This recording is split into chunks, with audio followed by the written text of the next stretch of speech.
వచ్చే నెలలోన మే తర్వాతన సర్పంచ్ ఎన్నికలపై ఉత్కంఠ. సీఎం సమీక్ష తర్వాతే నిర్ణయం. రేపు లేదా ఎల్లుండి ఉన్నత స్థాయి సమావేశం. మార్చి 3వ వారం నుంచి 10th పరీక్షలు, ఆ తర్వాత వేసవి కాలం, మండు టెండల్లో ఎన్నికల నిర్వహణ కష్టం అంటూ స్థానిక సంస్థల ఎన్నికలపై తీవ్ర ఉత్కంఠ కొనసాగుతోంది. వచ్చే నెల నిర్వహిస్తారా లేదంటే ఎండాకాలం ముగిసే సమయంలో నిర్వహిస్తారా అనే చర్చ గ్రామాల్లో మొదలు రాష్ట్ర స్థాయి వరకు జరుగుతోంది. ఇప్పటికే దాదాపు ఏడాదిగా గ్రామ పంచాయతీల్లో స్పెషల్ ఆఫీసర్ల పరిపాలన కొనసాగుతోంది. 7 నెలల క్రితమే ఎంపీపీ జెడ్పీ చైర్మన్ల పదవి కాలం పూర్తి కావడంతో ఆ పనులు సైతం స్పెషల్ ఆఫీసర్ల పర్యవేక్షణలోనే ఉన్నాయంటూ దీనికి తోడు రేపటి నుంచి మున్సిపాలిటీలు సైతం స్పెషల్ ఆఫీసర్ల పాలనలోకి వెళ్ళనున్నాయి. దీంతో స్థానిక ఎన్నికల నిర్వహణ విషయంలో ప్రభుత్వం ఏ నిర్ణయం తీసుకుంటుందోనన్న ఆసక్తి నెలకొంది అంటూ ఇక సంవత్సర కాలం అయిపోతా ఉంది. సర్పంచ్ల పదవీ కాలం అయిపోయి 6 నెలల కాలం అయిపోతా ఉంది. ఎంపీటీసీల జెడ్పీటీసీల పదవీ కాలాలు అయిపోయి సో స్పెషల్ ఆఫీసర్ల పరిపాలన 6 నెలల కంటే ఎక్కువ కొనసాగిస్తే మనకు కేంద్రం నుంచి రావాల్సినటువంటి నిధులు రాకపోగా గ్రామాలలో ఏ పనులు ముందర పడాయి, ఏది కూడా జరిగాయి. దాంతోపాటు 6 నెలలు ఎంపీడీసీలు జెడ్పీటీసీలు ఉన్నారు కదా అని అనుకుంటే వాళ్ళ పదవీ కాలం కూడా కంప్లీట్ అయిపోయింది. వాళ్ళ పదవీ కాలం అయిపోయింది కదా, కనీసం మున్సిపాలిటీలన్నా పదవీ కాలం ఉన్నది. ఇంకా ఆ మున్సిపల్ వార్డు కౌన్సిలర్లు లేకపోతే చైర్మను సరే అక్కడ డెవలప్మెంటు ఇంకేదైనా జరుగుతుందేమో అనుకుంటే గ్రామాలు అట్లాగిపోయినాయి. దాని తర్వాత మండలాలు ఇట్లాగిపోయినాయి. రేపటి నుంచి పట్టణాలలో కూడా, అంటే చిన్న పట్టణాల కార్పొరేషన్లు కాదు మున్సిపాలిటీలు ఈ మున్సిపాలిటీలలో కూడా పరిపాలన ఎక్కడికక్కడ ఆగిపోతుంది. స్పెషల్ ఆఫీసర్ల పరిపాలనకి వెళ్తుంది. ఆగిపోతుంది అంటే స్పెషల్ ఆఫీసర్ల పరిపాలనకి వెళ్ళిపోతుంది. ఎప్పుడైనా చూడండి, అంటే ఆ ఎలక్టెడ్ బాడీ ఉంటేనే అక్కడ ఏమైనా నిర్ణయాలు జరిగే అవకాశం ఉంటుంది. స్పెషల్ ఆఫీసర్లు ఉంటే అన్నిసార్లు అన్నీ చేసుకునే పరిస్థితి ఉండదు. కొన్నిసార్లు అక్కడ వ్యతిరేకిస్తే ఆ తీర్మానాలు ముందర పడవు. కాబట్టి ఎందుకంటే ఆ పార్టీలు అప్పటికప్పుడు ఖచ్చితంగా స్పెషల్ ఆఫీసర్ తీసుకున్న నిర్ణయాన్ని ఒప్పుకోవాలని లేదు, వాళ్ళు యాక్సెప్ట్ చేయాలని లేదు. దాన్ని వ్యతిరేకిస్తే అది ముందర పడకుండా కూడా చేస్తారు. అదే ఎలక్టెడ్ బాడీ ఉంటే వాళ్ళు తీసుకుంటే కనుక నిర్ణయం అది పాస్ అయిపోతుంది. ఇట్లాంటి పరిస్థితి లేకుండా ఇలా గ్రామాలు అట్లా అయిపోయినాయి, మండలాలు ఇట్లా అయిపోయినాయి. ఇప్పుడు మున్సిపాలిటీలలో కూడా అలా పదవీ కాలం అయిపోతే ఇక రేపటి నుంచి స్పెషల్ ఆఫీసర్ల పరిపాలన. నేనేమంటా ఉంటే ఈ స్థానిక సంస్థల ఎన్నికలను కూడా సంవత్సర కాలం పాటు నిర్వహించుకోలేకపోతున్నందుకు మరి వాళ్ళకు ఒక్కసారన్నా వాళ్ళు ఆత్మ విమర్శన చేసుకుంటారా లేదా అని డౌట్ వస్తుంది. కులగణన పేరుతోని మొన్నటిదాకా టైంపాస్ చేశారు. కులగణన అని చెప్పి అప్పుడు 6 నెలల కింద చేయాల్సిన దాన్ని 6 నెలల తర్వాత తీసుకొచ్చి ఆ సర్వే అంతా అయిపోయాక ఇప్పటికీ 1.5-2 నెలల కాలం అవుతా ఉన్నది. ఇంకా నెక్స్ట్ మంత్ చూస్తే పిల్లల ఎగ్జామ్స్ ఉంటాయి. ఆ ఎగ్జామ్స్ తర్వాత ఎండలు, మరి ఎప్పుడు ఎలక్షన్ పెట్టే అవకాశం ఉంటుంది. అయితే కనుక ఈ ఫిబ్రవరిలో అయిపోవాల్సి ఉండే ఎట్టి పరిస్థితులలో. కానీ ఇప్పుడు చూస్తే ఈ జనవరి నెలాఖరున చూస్తే వచ్చే నెలలో కంప్లీట్ చేస్తారన్న భావన అయితే కనిపిస్తలేదు. మినిమం 21 రోజు అయితే కావాలి. మినిమం 21 రోజు కావాలి, సరిపోతుంది ఇవ్వాలనుకుంటే. కానీ ఇప్పటిదాకా ఉన్నత స్థాయి సమీక్షా సమావేశం కాలేదు, కులగణన సర్వే రిపోర్ట్ రాలేదు, రిజర్వేషన్ల ఖరారు కంప్లీట్ కాలేదు. మరి ఇంకా ఎప్పుడు చేస్తారు అంటే ఇక గ్రామాలల్లో ఇప్పుడు జరుగుతున్నటువంటి పరిస్థితులు చూస్తే, వీళ్ళు తీసుకొచ్చినటువంటి ఈ 4 పథకాలకు అప్లికేషన్లు పెట్టుకునే పరిస్థితి చూస్తే ఖచ్చితంగా ఇప్పటికిప్పుడు ఈ నెలలో ఎలక్షన్కి పోలేరు. ఫస్ట్ ఆఫ్ ఆల్ పోలేరు. రుణమాఫీ కాక గ్రామాలలో రైతుల వ్యతిరేకత అట్లనే ఉన్నది. ఆడబిడ్డలకి ఇస్తాన్న 2500 రూపాయలు ఇక అది అట్లనే ఉన్నది. కళ్యాణ్ లక్ష్మికి తులం బంగారం కూడా ఇస్తా అంటే వాళ్ళు వెయిట్ చేస్తూ ఉన్నారు.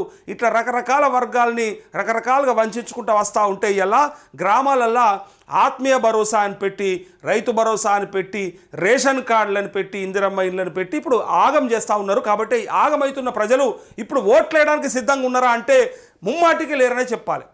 వచ్చిన వాళ్ళు సంతోషంగా ఉన్నారా అంటే గ్యారంటీ లేదు. వచ్చిన వాళ్ళు కనీసము వచ్చిన మా పేర్లు ఇక మాకు వస్తాయని నీకు గ్యారంటీ లేదు. రానోనికి రాదు అని చెప్పడానికి కూడా లేదట. వాళ్ళు చెప్తారు ఒకరు అది చూపిస్తారని. ఇక కొన్ని ఉన్నాయి, ఇక ఆనిముత్యాలు మన దగ్గర. వాళ్ళు వస్తుంది అని చెప్పరు, రాదు అని చెప్పరు. ఇక ఆనిముత్యం ఏంటిది ఒకసారి చూడండి. ఒక ఆఫీసర్, ఒక అమ్మ, ఒక తల్లి ఏమంటుంది, పేర్లు వచ్చిన వాళ్ళకంతా వచ్చినట్టు కాదట, రానోళ్ళకంతా రాదన్నట్టు కాదట. మరి అట్లాంటప్పుడు మీరు ఎందుకు, మీరు ఏం చేస్తున్నారు? మీ సర్వే ఏంది? మీరు అనుకున్న పద్ధతి ఏంటిది? ఏది అవలంబిస్తూ ఉన్నారు? దేని ద్వారా ప్రజలకి మంచి చేయబోతూ ఉన్నారు? అది చెప్పాలంటే క్లారిటీ ఉండాలి కదా, అది లేదు. ఇక్కడ చూడరు, ఇక ఇంతకంటే ఫన్నీ వీడియో ఉండదేమో. ఈ ఆఫీసర్ అమ్మ మీరంతా చూసుంటారు. అబ్బో ఇగో ఇప్పుడు స్టార్ట్ అయింది. ఇది వచ్చిన వాళ్ళ పేర్లు వచ్చిన వాళ్ళందరికి వచ్చినట్టు కాదు, పేర్లు లేని వాళ్ళకు రానట్టు కాదు. పేర్లు వచ్చిన వాళ్ళందరికి వచ్చినట్టు కాదు, పేర్లు లేని వాళ్ళకు రానట్టు కాదు. Hey, I've seen this one. This is a classic. Overlap కాదు, ఇందులో వస్తే ఇందులో రాదు, ఇందులో వస్తే ఇందులో రాదు, ఇందులో వస్తే ఇందులో రాదు, ఇందులో వస్తే ఇందులో రా. మంచి అమ్మపోయారు, మాకు మంచి అమ్మపోయారు.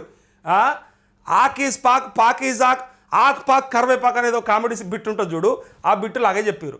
పేర్లు ఉన్న వాళ్ళకు వచ్చినట్టు కాదు, గ్యారంటీ లేదు, రాని వాళ్ళకు రాదని కూడా చెప్పడానికి లేదు, వచ్చిన వాళ్ళకు రాకపోవచ్చు, రాని వాళ్ళకు రావచ్చు అని చెప్పి ఏం ముచ్చట్లు చెప్తా ఉన్నారు. అదే మాట ఆయన కింద ముఖ్యమంత్రి కూడా, అంటే ఇప్పుడు అప్పుడుగా ప్రతిపక్ష నాయకుడిగా చెప్పాడు, ముఖ్యమంత్రి కూడా చెప్పిండు, ఇంట్లో వచ్చిన వాళ్ళకి అండ్ల రాదు, అండ్లో వచ్చిన వాళ్ళకి ఇండ్ల రాదు, అండ్లో వస్తే ఇండ్లు వస్తుందని కాదు, ఓవర్లాప్ కాదు, ఇద్దరికి వస్తుందని చెప్పాడు. ఇప్పుడు వీళ్ళని ఏమనాలి? వీళ్ళనిగా దేడుగాళ్ళు అనాలనా లేకపోతే దివానాగాళ్ళు అనాలనా? ఏమంటే సరిపోతుంది? వీళ్ళకి ఏ పదం పెట్టాలో చెప్పండి. మీరు అసలు అట్లాంటప్పుడు ఎందుకు తీసుకుంటా ఉన్నారు డేటా? తీసుకున్న డేటా ప్రకారం మళ్ళీ ఇలా ఈ పని ఎందుకు చెప్తా ఉన్నారు? వచ్చిన వాళ్ళకి గ్యారంటీ లేదు అని చెప్పి ఇగో చూడండి ఒకసారి. ఇప్పుడు స్టార్ట్ అయింది. ఇది వచ్చిన వాళ్ళ పేర్లు వచ్చిన వాళ్ళందరికి వచ్చినట్టు కాదు, పేర్లు లేని వాళ్ళకు రానట్టు కాదు. పేర్లు వచ్చిన వాళ్ళందరికి వచ్చినట్టు కాదు, పేర్లు లేని వాళ్ళకు రానట్టు కాదు. దరిద్రం పోయిందిగా. పేర్లు అందరికీ వచ్చిన వాళ్ళంతా వచ్చిందనే మీ ఇంట్లో వండకూర్రి, పెరగన్నం తిని అరుగుల మీద వండకూర్రి, మీకు వస్తుందన్న గ్యారంటీ లేదు. ఒకవేళ రాలేదు అని భ్రమలో ఉన్నోళ్ళు, రాలేదు అనుకునేటోళ్ళు కూడా రాదనుకోకూరి, వస్తుందేమో అని చెప్పి ఆయన తిర్రమర్ర చెప్పి ఈమెకి ఏం చెప్పానో అర్థం కాలేదు. ఫస్ట్ ఆఫ్ ఆల్ అధికారికి ఏమంటారు కదా, యదా రాజా తదా ప్రజ అనేది ఒకటి ఉంటుంది చూడు, అట్లా యదా రాజా తదా ఉద్యోగి అన్నట్టు అయిపోయింది. వీళ్ళు తలకాయ ఉండి మాట్లాడుతుర్రా లేకపోతే తలకాయ లేక మాట్లాడుతుర్రా? ఏం చెప్పదలుచుకున్నారు? మొదలైందని చెప్పింది వాళ్ళే, అయిపోతుందని చెప్పింది వాళ్ళే. 26 తారీఖు నుంచి 4 పథకాలు మీకు అందిస్తాం, పథకాల జాతర, దాని పేరు పథకాల జాతర అని చెప్పారు. పథకాల జాతర అని పెట్టుకొని గా పథకాలకి ఎవరు అర్హులో కూడా తెలుసలేని దరిద్రం. నిజంగా ఇంత దౌర్భాగ్యమైన పరిస్థితులలో ఉన్నాం మనం.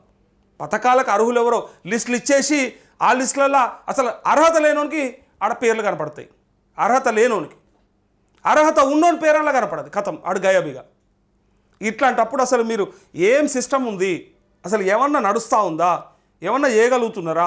ఇదంతా తీసుకొచ్చి ప్రభుత్వ వైఫల్యాన్ని అధికారుల మీద నెట్టే నేపం కనిపిస్తూ ఉంది. అధికారుల మీద ఇట్లాంటి ప్రెజర్ చేస్తే అధికారులు భయపడతా ఉన్నారు. ఆ గ్రామ సభలు నిర్వహించే కాడ అధికారులకు భయమైతా ఉన్నది, షివరింగ్ వస్తూ ఉన్నది. అరే ఎవరు ఏం అడుగుతారో, ఎవరికి ఏం చెప్పానో పక్క పాలక వర్గాలు లేవు. పైన ముఖ్యమంత్రి ఏమో అట్లా చెప్పి వదిలేసిండు, మంత్రులేమో మా మీద ప్రెజర్ చేస్తూ ఉన్నారు. ఇక్కడ గ్రామాలల్లో, మండలాల్లో, గ్రామాలల్లో పాలక వర్గాలు లేవు. ఎవరి ద్వారా చెప్పియాలి? వీళ్ళే చెప్పుకోవాలి. వీళ్ళు చెప్పుకుంటే వీళ్ళ మీదకి ఎట్లా పడుతారో మనం అందరం కూడా చూసినాం. అందుకే వీళ్ళకి మరి తలకాయ ఉందో లేదో నాకే అర్థమవుతలేదు. కానీ ఇవ్వాలనుకుంటుర్రా, ఇవ్వద్దు అనుకుంటుర్రా? ఏదో ఇప్పుడు స్థానిక సంస్థల ఎన్నికల కోసం 4 రోజులకు ఏదో భాగవతం ఆడినట్టు ఆడి ఏం కాదని చెప్పి ఎలక్షన్స్కి పోతే ఏమవుతుందో వాళ్ళకు అర్థమైపోతూ ఉంది. ఇక్కడ వ్యతిరేకత లేదు అన్నోనికి ఒకసారి ఇలా గ్రామ సభల కాడ పోయి చూసుకోరు. గ్రామ సభలలో ఏం జరుగుతూ ఉంది, ఈ సర్వే రిపోర్ట్ల ఆధారంగా వాళ్ళు చెప్పినటువంటి లిస్టులలో పేర్లు చదివితే ప్రజల నుంచి వస్తున్నటువంటి ఆ అసంతృప్త జ్వాలలు ఏంటి ఒకసారి చూడండి. అప్పుడు మీకు అర్థమవుతుంది అసలు ఏం జరుగుతూ ఉన్నదో. నేనేమంటా ఉన్నంటే అసలు అవగాహన లేమి వల్ల జరుగుతున్నటువంటి తప్పిదమేది, అనుభవ రాహిత్యమేది, పక్కాగా అనుభవ రాహిత్యమేది. ఎట్లా చేద్దామనేది ముందుకు పోవాలనుకునేటప్పుడు దానికి ఎంత పెద్ద ప్రణాళిక వేసుకోవాలి. ఏదన్నా ఒకటి మొదలు పెట్టాలనుకుంటే అది కొనేళ్ళ దాకా ప్రయత్నం చేయాలి. అట్లా కాకుండా మొదలుపెట్టి ఏదో రుణమాఫీ చేసేసినాం, రైతులను ముంచినాం, ఇక రైతులను ముంచినట్టు ఎవరైనా ముంచవచ్చు, ప్రజలను ఎక్కడైనా ఏమైనా చేసుకోవచ్చు అని పోతే ఇలా గ్రామ సభల కాడ చూపిస్తారు. మీకు ఇలా గ్రామ సభల కాడ తెలుస్తూ ఉంది మీకు ఏం జరుగుతుందనేది. అయితే 2-3 రోజుల్లో క్లారిటీ వస్తుందట. గతంలో పలుమార్లు లోకల్ బాడీ ఎన్నికలపై సీఎం రేవంత్ రెడ్డి సమీక్షలు నిర్వహించారు. కానీ ఎప్పుడు నిర్వహిస్తామనే విషయాన్ని మాత్రం గోప్యంగా ఉంచినట్టు ప్రచారం జరుగుతుంది. ఏ చిన్న విషయం సైతం బయటకు లీక్ కాకుండా జాగ్రత్త పడినట్టు టాకు. ఇంకేం ఏడిచింది? ఎందుకంటే అది చెప్తే క్లారిటీ వస్తే ప్రజలు రెడీ ఉంటారు కాబట్టి. ఇప్పుడు ఏంటంటే వీళ్ళు ఏ పాయింట్ దగ్గర సంతృప్తి చెందుతారో చూసి మరి రుణమాఫీ కంప్లీట్ చేసా, లేదంటే రైతు బంధు అమౌంట్ ఇచ్చా, కొంతమందికి ఇల్లులు మంజూరు చేశా, ఆత్మీయ భరోసా కింద ఇట్లా 12,000 రూపాయలు ఇచ్చి, అంటే 6,000 రూపాయలు 6 నెలలకు ఇచ్చి దీని ద్వారానన్నా ఓట్లను కొల్లగొట్టచ్చా అనే ఈ స్కెచ్లో ఉన్నది ప్రభుత్వం, ఈ స్కెచ్లో ఉన్నాడు రేవంత్ రెడ్డి. అందుకోసమే ఆయన బయటకు చెప్పకుండా ఏదో ఒకనాడు ఓకే అంతా కనిపిస్తుంది, కరెక్ట్గానే కనిపిస్తోంది, క్లారిటీగానే ఉంది, ఇప్పుడు వెళ్తే ఓకే అనే పరిస్థితులు వచ్చేదాకా చెప్పకూడదనే డిసిషన్కి వచ్చిండు. అందుకే ఇప్పట్లో ఈ 2-3 నెలల్లో పెట్టే పరిస్థితే లేదు. పెట్టనీకి రాదు. ఇప్పుడు ఈ గ్రామ సభలు వచ్చినటువంటి వ్యతిరేకతను తీసుకుపోయి ఇవాళ కనుక వేస్తే ఒక్కొక్కడు మామూలుగా గుద్దాడు, వంగబెట్టి గుద్దాడు, బట్టి కూడా గుద్దాడు. అందుకోసమే ఈ నెల అటో ఇటో కంప్లీట్ చేసి అది కులగణన సర్వే రిపోర్ట్ రాలేదని లేదా రిజర్వేషన్లు ఇంకా ఖరారు కాలేదని చెప్పి తీసుకుపోయి చక్కగా మధ్యలో 2 నెలలు ఎలక్షన్ పిల్లల ఎగ్జామ్స్ ఉన్నాయని తర్వాత సమ్మర్ అని అటు ఇటు తీసుకుపోయి ఆయనతో మేలోనో జూన్లోనో అటు వాడేస్తారని అనుమానం కొడతా ఉంది. ఇక ఏమేడిచింది, స్థానిక సంస్థల ఎన్నికలను కూడా నిర్వహించుకోలేని దుస్థితిలో ఉన్నాం మనం. 6 మంత్రి పదవులను ఫిల్ చేసుకోలేని పరిస్థితిలో ఉన్నాం మనం. ఇచ్చిన పథకాలను కనీసం బ్రహ్మాండంగా గతంలో నేను ఇది కేసీఆర్ని గొప్ప చేయడమో కేసీఆర్ని పొగడమో కాదు, ఏదన్నా పథకం మొదలుపెట్టినా ఏదైనా చేసినా పండుగలు కనబడుతుండే. అప్పుడు ఈ బోనాలు బతుకమ్మలు పండుగలు కనబడుతుండే. ఇప్పుడు దండుగలు తయారు చేసిర్రు ఈ సన్నాసులంతా కలిసి. అది గొప్ప అని చెప్తలేని, తప్పని చెప్తలేడు. అంతకంటే ఇది గుడ్డోని కంటే మెల్లనయం అనే శాస్త్రంకి వచ్చింది కథ. గుడ్డోని కంటే మెల్లనయం అనే శాస్త్రంకి వచ్చింది. అదేమి సూపర్ అని చెప్తలేను, నేను అంత అద్దములే చేసిన అంటలేను, అందులో తప్పిదాలు జరిగినాయి. కానీ ఈ గుడ్డోని కంటే మెల్లడే నయం కదా. మరి ఎన్ని రోజులు భరించాలి ఇట్లా? అసలు ఎటు పోతున్నామో తెలియదు, ఓ దశ లేదు, ఓ దిశ లేదు, ఓ ప్రయత్నం లేదు. దావోస్కోయి 2 లక్షల కోట్ల పెట్టుబడులు తీసుకొచ్చినామని గొప్పలు చెప్తారు. ఇంగ్లీష్ కాదు, ఏం ఇంగ్లీష్ అది? ఎవరికి అక్కడికి వచ్చిన ఇంగ్లీషు? ఆ ఏం భాష, ఏం మాట్లాడుతున్నావు, పరువు పోతుంది అంటారు. ఇలా సోషల్ మీడియాలో నువ్వు ఏ మెసేజ్ అన్నా చూడు, అసలు ఆయనకు రాకపోతే సపరేట్గా మాట్లాడకన్నా ఉండాలి, లేదా ఆయన ప్లేస్లో మంత్రన్న మాట్లాడాలి, లేదా ట్రాన్స్లేటర్ అన్న పెట్టుకోవాలి, ఇంకేదైనా చేయాలి. ఏందో ఏవో చైనా ప్లేస్లు అంటుండు, 1 ప్లేస్లు అంటుండు. ఎందుకు వస్తుందో ఆ భాష ఏందో మరి అర్థం కాలే. ఆ సబ్జెక్ట్ ఏందో పక్కన నలుగురు నవ్వుకుంటారు. మహారాష్ట్ర ముఖ్యమంత్రి అట్లే ఆంధ్రప్రదేశ్ ముఖ్యమంత్రి నవ్వుకుంటారు, ఇట్లా దొరికిండే ఇంద్రాబాయ్ అని చెప్పి. సీఎం నిర్ణయం ఎలా ఉంటుందోనని అటు అధికారులు ఇటు మంత్రులు ఉత్కంఠగా ఎదురు చూస్తున్నారు. ఏందో ఉత్కంఠ. బీసీ రిజర్వేషన్లను ఫైనల్ చేసి ఎన్నికల సంఘానికి సమర్పిస్తే వచ్చే నెలలో కానీ లేదంటే మే చివరిన లేదా జూన్లో ఎన్నికలు నిర్వహించే అవకాశం ఉన్నదని అధికారులు అభిప్రాయపడుతున్నారు. అయిపోయి బీసీ రిజర్వేషన్లను కనుక ఫైనల్ చేసి ఎన్నికల సంఘానికి సమర్పిస్తే వచ్చే నెల పెట్టాలి. లెక్కకైతే కుదిరితే వచ్చే నెల అయిపోవాలి ఫిబ్రవరిలో కాలేదా ఇక ఎవరెవరైతే గ్రామాలలో సర్పంచ్గా పోటీ చేద్దాం అనుకుంటారో అలా పైసలు ఖతం. ఇక ఇంకో 2-3 నెలలు పోస్ట్ పోన్ అవుతుంది. ఇప్పటికే కొన్ని చోట్ల అభ్యర్థులు చెప్పేసుకున్నారు, నేను వస్తా ఈసారి, నేను పోటీ చేస్తా, నాకు అవకాశం ఏంటి అని దండాలు పెట్టుకుంటూ తిరుగుతూ ఉన్నారు. సో వాళ్ళకి ఈ 2 నెలల కాలం పాటు ఊళ్ళో ఇప్పటిదాకా జనాలను మేపే కాడికి ఇక ఇంకా మిగిలిన పైసలు కూడా ఖర్చు పెట్టేసి ఆయనతో మేపి మొత్తం టైంకి వచ్చే వరకు అంటే ఎలక్షన్ వచ్చే వరకు అంటే పైసలు లేకుండా చేసుకోరు. ఇక కథమైపోతారు. ఎవడో పైసలు ఉన్నోడు పారాషూట్గా దిగుతారు, టక్కన యాడికెళ్ళని తీసుకొచ్చి పెట్టి గెలిచిపోతారు. మీరంతా ఆగమైపోతారు. మిమ్మల్ని ఆగం చేయనీకే.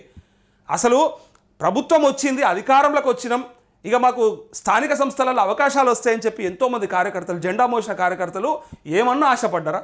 సంవత్సర కాలం అవుతుంది. వీళ్ళు పూర్తి వ్యతిరేకతనంతా మూటగట్టి వాళ్ళ నెత్తి మీద ఎత్తేస్తారు. కథమిగా వీళ్ళు చక్కగా పని చేయక, చక్కగా పథకాలను ఇంప్లిమెంట్ చేయక మొత్తం తీసుకొచ్చేసి ఇప్పుడు స్థానిక సంస్థల అభ్యర్థుల మీద వాళ్ళ నెత్తి మీద ఎత్తేస్తే వాడు అసలుకే సస్తుండంటే ఇట్లా ఆయనతో చంపేస్తారు. అసలుకే సస్తుండారా? ఏడైనా చూడు గ్రామ సభల కాడ, నేను నిన్న మొన్న కొన్ని గ్రామ సభల దగ్గర చూసిన కాంగ్రెస్ నాయకులు అంటే ఇలా ప్రభుత్వంలో ఉన్నారు కాబట్టి, అధికారంలో ఉన్నారు కాబట్టి ముందుకు కూర్చోవాలి, కొంచెం ముందుకు రావాలి, ఫ్రంట్ లైన్లో కూర్చోవాలి. ఏమున్నా సరే మేము మాట్లాడతామని. నేను 2-3 మండలాలలో 2-3 గ్రామాలలో చూసిన కాంగ్రెస్ నాయకులు రెండో వరుసలో కానీ రెండో ప్లేస్లో కానీ కొంచెం వెనకకు కూర్చుంటా ఉన్నారు. ముందర ప్రతిపక్షాలు ఇటు బీజేపీ ఇటు బీఆర్ఎస్ ఇటు వేరే వాళ్ళు కూర్చుంటారు అధికారులు, కానీ కాంగ్రెస్ వాళ్ళు జర ఒక అడుగు వెనకకు తగ్గినరు. ఇక మళ్ళా ఇక గొప్ప చెప్పేటోడు చెప్తాడు, ఒక అడుగు తగ్గినామంటే 4 అడుగులు ముందరకేని కానీ ఆడు నీతులు చెప్తాడు. కానీ ఇలా ఆ పరిస్థితి కనిపిస్తలేదు. గ్రామాలలో ప్రజలని మెప్పించే పరిస్థితి లేదు. సంవత్సర కాలం పాటు జరుగుతున్నటువంటి ఈ తతంగం అంతా చూస్తూ ఉంటే అక్కడక్కడ ఉన్నటువంటి ఈ వ్యతిరేకతని ఇంకా ఎక్కువ అవుతుందేమో అని ఇలా వాళ్ళు ఏమనలేని పరిస్థితులలో వెనుకకున్నారు. ఒకవేళ ఆల్రెడీ ఎలక్షన్స్ అయిపోయి ఉంటే సర్పంచులు ఎంపీటీసీలు వాళ్ళు ఉంటే వాళ్ళు మాట్లాడేటోళ్ళు వాళ్ళే ముందర ఉంటారు. కానీ ఇలా వాళ్ళు ముందర ఉండే పరిస్థితి లేదు. ఇటు ప్రతిపక్షాలు ఎగబడుతున్నాయి, అటు పబ్లిక్ కూడా ఎగబడేస్తూ ఉన్నారు. ఇక దీన్ని తట్టుకునే పరిస్థితి లేకనే వీళ్ళు అధికారులను ముందర పెట్టుకొని రెండో ప్లేస్లో కాంగ్రెస్ నాయకులు కూర్చుంటా ఉన్నారు. ఇది మనం చూస్తూ ఉన్నాం. పైగా మంత్రులు కూడా ఎక్కడికి పోతే అక్కడ గ్రామ సభల కాడ ఏ మీటింగ్లు అయినా సరే ప్రజలు అడుగుతున్న విధానానికి వాళ్ళకి ఏం చెప్పనో తోస్తలేదు, వాళ్ళకి ఏం మాట్లాడాలో అర్థమైతలేదు. అందుకే ఇక్కడ ఇప్పుడు పెట్టుకునే పరిస్థితి లేదు కాబట్టి జూన్లో పెడదామని అంటూ ఉన్నారు. పెట్టుకునే అవకాశం ఉన్నది జూన్లో అంటారు. అయితే పథకాలు కలిసి వస్తాయని టాకు. ఫస్ట్ వీళ్ళు ఏదైతే పాజిటివ్ అనుకుంటారో అదే నెగిటివ్. వీళ్ళకి ఏదైతే పాజిటివ్ అని ఎక్స్పెక్ట్ చేస్తున్నారో అదే నెగిటివ్. ప్రభుత్వం ప్రతిష్టాత్మకంగా తీసుకున్న కొత్త రేషన్ కార్డుల పంపిణీతో పాటు రైతు భరోసా, ఆత్మీయ భరోసా, ఇందిరమ్మ ఇండ్ల పథకాలను ఈ నెల 26న ప్రారంభించనున్నారు. గీ దొంగ నాటకాలు తెలివయా? పబ్లిక్ గుర్తుపట్టలేదా? ఎన్నికలు ఉన్నాయి కాబట్టి పెట్టిర్రయ్యా, లేకపోతే మేము ఎక్కడ దిక్కు? అసలు మాకు ఎవడు దిక్కు? మమ్మల్ని పట్టించుకున్నాడు ఎవడు? ఇలా మీకు గ్రామాలలో ఎన్నికలు కనబడుతున్నాయి కాబట్టి ఏదో మా మీద ప్రేమ ఉన్నట్టుగా చూపిస్తారు, కానీ లేకపోతే 100% అయిపోయిందని ఎట్లయితే రుణమాఫీని చెప్పినరో 400 పథకాలు కూడా అయిపోయినాయని చెప్పేటోళ్ళు వీళ్ళు. 400 పథకాలు కూడా కంప్లీట్ అయిపోయినాయని క్లియర్గా చెప్పేవాళ్ళు. వాళ్ళ ఉద్దేశం కూడా అదే. కాకపోతే ముందర ఎన్నికలు ఉన్నాయి, గ్రామాలలో వేరే పార్టీలు కనుక గెలిస్తే మా భవిష్యత్తు ఏమవుతుంది అని చెప్పే భయంతోనే ఆగుతున్నారు తప్ప లేకపోతేలే మొత్తానికి మొత్తం సిగ్గిడిచి పెట్టినట్టే. దాని ఏమంటారు, చింతగింజ ఏమంటారు కదా, జిడిగింజ నల్లగున్నావు అంటే సిగ్గు లేదా నీకంటే నాకేం సిగ్గు నల్లగున్నా అన్నదట. జిడిగింజను పట్టుకొని అడిగిరట ఒకడు, అడిగితే మనసు ఉంటాడు అడిగిండట, ఏమే సిగ్గు లేదా నీకంటే నల్లగున్న నాకేం సిగ్గు అన్నదట. ఇలా వాళ్ళు కూడా అదే పరిస్థితి, మొత్తం విడిచిపెట్టినా మాకేమున్నది, ఇంకా ఇక ఉన్న కాడికి ఏదో ఎట్లుంటే నడిపిద్దామనే కాడికి వచ్చారు వీళ్ళు. ప్రభుత్వం ప్రతిష్టాత్మకంగా తీసుకున్న ఈ పథకాల వల్ల దీంతో వీటి అమలు సందర్భంగా మంత్రులు ఎమ్మెల్యేలు గ్రామాల్లో పర్యటించున్నారు. దీంతో ఊరూరా పండుగ వాతావరణం నెలకొంటుందని చూద్దాం. ఇక మార్చి అయినాక ఈ పథకాలు గొప్పగా అవుతాయి కాబట్టి దాని ప్రకారంగా మేము ఈ పథకాలతోని గట్టెక్కుతామని వాళ్ళ కళలో ఉన్నారు. బిడ్డ ఈ పథకాలతో మిమ్మల్ని బొంద పెడతామని గ్రామాలలో పబ్లిక్ ఉన్నారు. ఇక నేను ఏం చెప్పాలి, ఇక నడుమిట్లా మధ్యలో ఉన్నా నేను. ఇటు పబ్లిక్ ఏమో బిడ్డ ఒక్కొక్కడు రాని మీ సంగతి చెప్తామని వాళ్ళు అంటా ఉన్నారు. లేదు పథకాల జాతర ఇచ్చిపెట్టినాం, పైసలకు ఎవడైనా లొంగుతాడు, పైసలు వాడిస్తే మేము ఓట్లు కొనొచ్చని ఆ దొంగలు ఉన్నారు. ఇప్పుడు ఇక వీళ్ళ మధ్యలో మరి ఎవరిని ఏం చేయాలో అర్థమవుతలేదు నాకు. ఇటు వీళ్ళని ఉరికిచ్చి పని చేపిద్దామంటే వీళ్ళు ఒక టైప్ బిహేవ్ చేస్తూ ఉన్నారు. ఇటు పబ్లిక్ ఉన్న ఆవేశాన్ని తగ్గిద్దాం అన్నా అవుతుందే, చేపించుకుందామే, ఇంకా టైం ఉన్నదే, మనకు 4 ఏళ్ళు ఇచ్చిర్రు 5 ఏళ్ళు ఇచ్చిర్రు, సరే దాని ప్రకారంగా మనమే కదా ఓటేసి గెలిపించుకున్నాం, మనం చేయించుకోవాలి కదా అని చెప్పి వీళ్ళకి చెప్తే వీళ్ళు వింటలేరు. ఇట్లా ఆగమైపోతూ ఉంది ఈ వ్యవస్థ అంతా. కూడా ఎట్లయిపోతుందంటే కుప్పగూలిపోయే పరిస్థితికి వచ్చింది. కుప్పగూలిపోతుంది, మొత్తం దారుణమైపోతుంది.